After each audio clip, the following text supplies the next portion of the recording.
বঙ্গাব্দ 1433-এর নববর্ষের শুভেচ্ছা। আজকে এখানে আসার আগে চট্টগ্রাম মহানগরীতে 3টি অনুষ্ঠানে আমি গিয়েছি এবং অত্যন্ত আনন্দিত এবং অনুপ্রাণিত হয়েছি এটা দেখেই, যেই জন্য মহান বাংলাদেশ, মহান মুক্তিযুদ্ধের মাধ্যমে যে বাংলাদেশকে আমরা স্বাধীন করেছিলাম, 90-এর গণঅভ্যুত্থানের মধ্যে যেভাবে আমরা আবার গণতন্ত্রকে পুনঃপ্রতিষ্ঠিত করেছি এবং সর্বশেষ 2024 সালও ছাত্র গণতার গণঅভ্যুত্থানে যেভাবে আবারও এদেশের বৈষম্যহীন সমাজ গড়ার এবং একটি গণতান্ত্রিক প্রক্রিয়া ফেরত আসার যে মূল উদ্দেশ্য ছিল, আমি আজকে মনে হয়েছে আমরা বহুলাংশে সফল হয়েছি। বাংলাদেশ আমাদের যে রাষ্ট্র, তার ইতিহাস অত্যন্ত গৌরবান্বিত।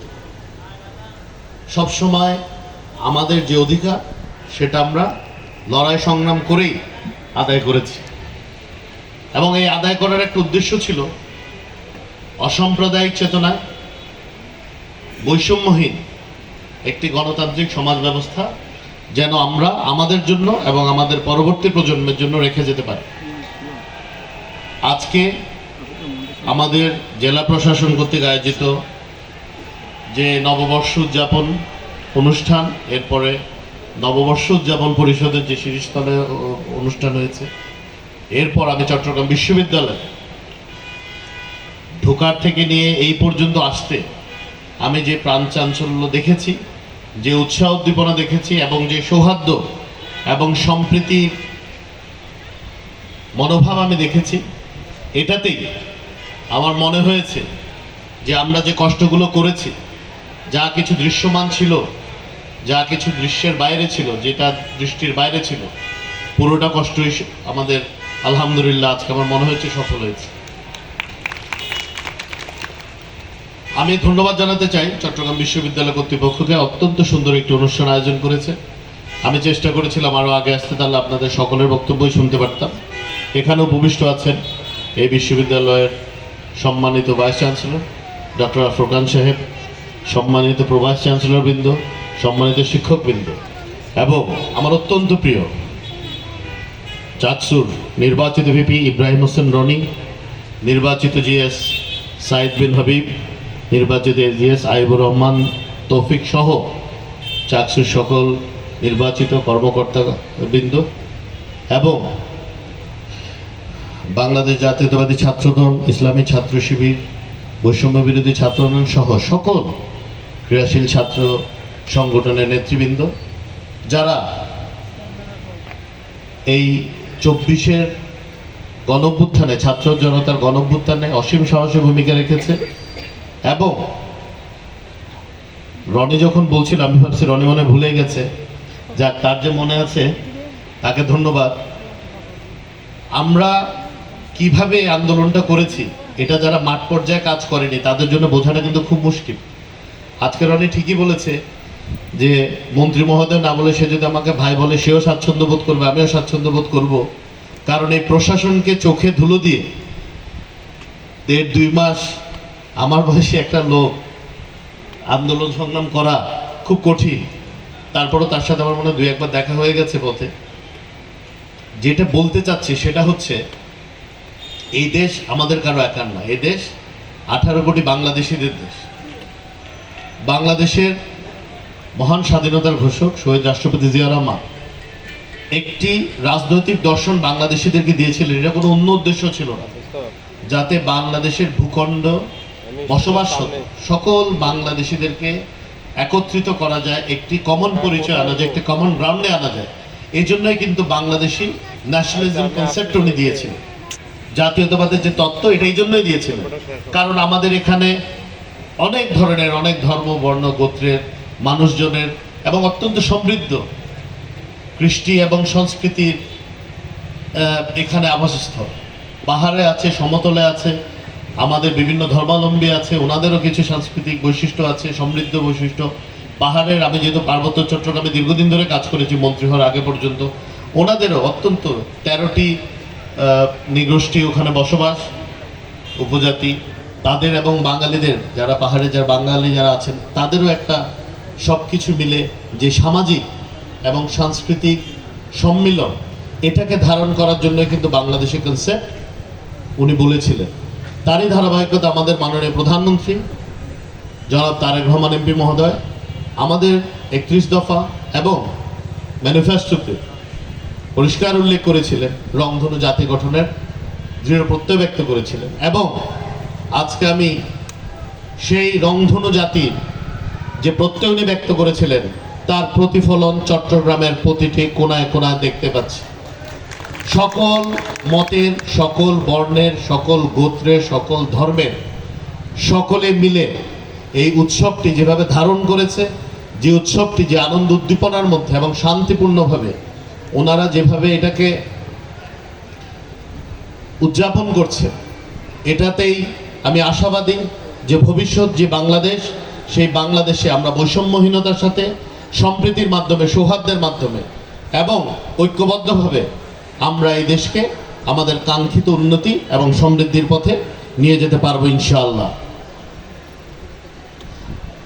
রনি এবং আমি মনে করি এখানে সকল শিক্ষার্থীদের কিছু যৌক্তিক দাবি আছে, যেটা আমি ও না বললে আমি নিজেই বলতাম। তো সৌভাগ্যক্রমে আমি সংসদে যে আমার আসন, তার পাশের আসনটি হচ্ছে আমার প্রিয় সহকর্মী এবং রেল ও সড়ক যোগাযোগ প্রতিমন্ত্রী হাবিবুর রশিদ হাবিব সাহেব, অত্যন্ত ভদ্রজন সজ্জন ব্যক্তি এবং খুব বন্ধুবাৎসল্য। এবং তোমরা জানো নিশ্চয়ই, সেও সাবেক ছাত্রনেতা, উনিও সাবেক ছাত্রনেতা। তো ওনার সাথে কিন্তু আমি অলরেডি এই শাটেলের ব্যাপারে আলাপ করেছি এবং উনি খুব পজিটিভ। কিন্তু আমাদের এই যে সংসদ অধিবেশন চলছে, তো এখন আসলে এই পুরো দিন অধিবেশন চলে, হয়তো মন্ত্রণালয়ে যাওয়ার সুযোগটা কম পাচ্ছি। আশা করি এই মাসের শেষ নাগাদ হয়তো সংসদ অধিবেশন সমাপ্ত হলে এই পর্যায়ে আমরা যখন আমাদের আবার দাপ্তরিক কর্মকাণ্ডগুলো পুরোদমে শুরু করতে পারবো, অবশ্যই এটা one of the top priorities থাকবে যে এই সমস্যার একটা আসলে সমাধান হওয়া জরুরি। কিন্তু তার আগেই আমি সম্মানিত ভিসি সাহেব আছেন, আমাদের প্রভিসি মহোদয়রা আছেন এবং ছাত্র সংগঠনের প্রতিনিধি আছেন, চাকসুর প্রতিনিধি আছেন।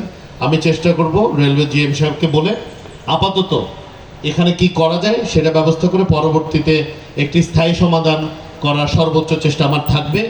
একটা জিনিস আমি বলি, এই বিশ্ববিদ্যালয়ে যদিও আমার পড়ার সৌভাগ্য হয়নি, কিন্তু এই বিশ্ববিদ্যালয় আমার অন্তরে অত্যন্ত কাছের। শুধু এই কারণে না যে এটা আমার প্রাণের হাঁটাজারিতে অবস্থিত, এর কারণ হচ্ছে আমার বাবা মা দুজন কিন্তু এই বিশ্ববিদ্যালয়েরই ছাত্রছাত্রী শিক্ষার্থী ছিলেন এবং ওনারা এখানে ওনাদের সমস্ত শিক্ষা জীবনটা মানে অনার্স থেকে মাস্টার্স পর্যন্ত এই বিশ্ববিদ্যালয় থেকে পাশ করেছেন। তো সেই হিসেবে তাদের সন্তান হিসেবে এবং এই এলাকার সন্তান হিসেবে অবশ্যই এই ইউনিভার্সিটি বা এই বিশ্ববিদ্যালয়ের জন্য আমার সাধ্যের মধ্যে যতটুকু আছে আমি আপনারা নিশ্চিন্ত থাকতে পারেন, শুধু বলার জন্য বলছি না, অবশ্যই আমি আমার সর্বোচ্চটা দিয়ে চেষ্টা করব।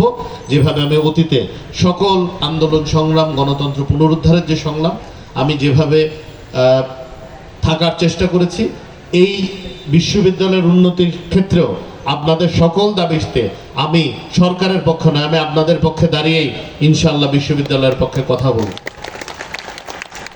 দুটি ডিপিপি অলরেডি জমা হয়েছে, যেটা আমি জেনে নিলাম। ইনশাআল্লাহ ওই দুটি ডিপিপি যদি আমরা বাস্তবায়ন করতে পারি, তাহলে আমার মনে হয় আগামী 10-15 বছর আর বিশ্ববিদ্যালয়ে নিয়ে চিন্তা না করলে হবে। ইনশাআল্লাহ ঢাকা গিয়ে এগুলো আমি পার্সু করার চেষ্টা করব। আরেকটি বিষয় হচ্ছে স্থানীয় এবং বিশ্ববিদ্যালয়ের, এটা আসলে অত্যন্ত সংবেদনশীল একটি বিষয় এবং অতীতে যে ঘটনাগুলো, বিক্ষিপ্ত ঘটনা, অনাকাঙ্ক্ষিত ঘটনাগুলো হয়েছে, এটি হয়েছে প্রধান কারণ হচ্ছে যারা এই এলাকার জনপ্রতিনিধি ছিলেন তারা নির্বাচিত জনপ্রতিনিধি ছিলেন না, তারা অবৈধ ফ্যাসিস্টের অনির্বাচিত জনপ্রতিনিধি ছিলেন, যে কারণে জনগণের সাথে তাদের কোনো ধরনের কোনো সম্পৃক্ততা বা দায়বদ্ধতা ছিল না। সেই ক্ষেত্রে যেহেতু আমি এলাকারই সন্তান এবং এই এলাকার মানুষজন আসলেই আমাদের বিশ্ববিদ্যালয়ে যারা শিক্ষার্থী আছে তাদেরকে অবশ্যই তারা স্নেহের চোখে দেখেন, এবং আমরা এই বিশ্ববিদ্যালয়কে ধারণ করতে পেরে এই এলাকাতে, এটা অবশ্যই আমাদের জন্য একটি গর্বের বিষয়, একটি গৌরবের বিষয়। এবং এই এলাকা থেকে যত মানুষ আলোকিত হয়ে বের হচ্ছে, তারা বিভিন্ন দেশের বিভিন্ন প্রান্তে, বিশ্বের বিভিন্ন প্রান্তে যে সে আলো ছড়াচ্ছে। একই সাথে যেমন চট্টগ্রাম বিশ্ববিদ্যালয়ের নাম হচ্ছে, আমাদের হাটহাজারীরও নাম হচ্ছে। তো ইনশাল্লাহ আমি এফেক্টিভভাবে, মানে কার্যকরভাবে চেষ্টা করব যেন যে ছোটোখাটো সমস্যাগুলো আছে এগুলো এলাকাবাসীর সাথে আমাদের বিশ্ববিদ্যালয় কর্তৃপক্ষ এবং শিক্ষার্থী প্রতিনিধি যারা আছেন তাদের সাথে যেন একটি সুন্দর চমৎকার আমরা আন্ডারস্ট্যান্ডিং করে নিতে পারি। এই উদ্যোগটা আমি নিজেই নেব, এবং আমি বিশ্বাস করি এই এলাকার লোক আমাকে পছন্দ করে, আমাকে ভালোবাসে, তাদের সন্তান মনে করে। আমি মনে করি এই জায়গায় আমরা ইনশাআল্লাহ, আল্লাহ যদি চায়, আমরা শতভাগ সফল হব বলে আমি মনে করি। আমার মনে করি না যে কোনো অপরাধী কোনো এলাকা কোনো অপরাধীকে ধারণ করতে চায়, কোনো এলাকা কোনো অপরাধীকে আশ্রয় প্রশ্রয় দেবে। এবং এই ব্যাপারে গণপ্রজাতন্ত্রী বাংলাদেশ সরকারের মাননীয় প্রধানমন্ত্রী জনাব তারেক রহমান এমপি সকল ধরনের অপরাধ, সেটা কিশোর গ্যাংই হোক, সেটা মাদকই হোক, সেটা অস্ত্রবাজি হোক, সেটা দুর্বৃত্তায়ন হোক, সকল কিছুর ব্যাপারে আমাদের সরকার জিরো টলারেন্সে আছে। এবং ইনশাল্লাহ আমিও এই এলাকার নির্বাচিত জনপ্রতিনিধি হিসেবে আপনারা দেখে থাকবেন এই 46তম দিনে আমরা অলরেডি যেসব পদক্ষেপ নিয়েছি সেগুলো অত্যন্ত গণবান্ধব, এবং আমরা যে কোনো দুর্বৃত্তায়ন এবং দখলদারিত্ব এবং নৈরাজ্যের বিরুদ্ধে আমরা কঠোর অবস্থানে আছি। ইউনিভার্সিটি এর বাইরে নয়, আমরা চেষ্টা করব ইউনিভার্সিটি, এই বিশ্ববিদ্যালয়ের ছাত্রছাত্রীরা যেন এবং শিক্ষক শিক্ষিকারাও যেন নির্বিঘ্নে পাঠদান এবং পাঠ গ্রহণ ওনারা যেন করতে পারেন, সেই পরিবেশ যেন এখানে বজায় থাকে।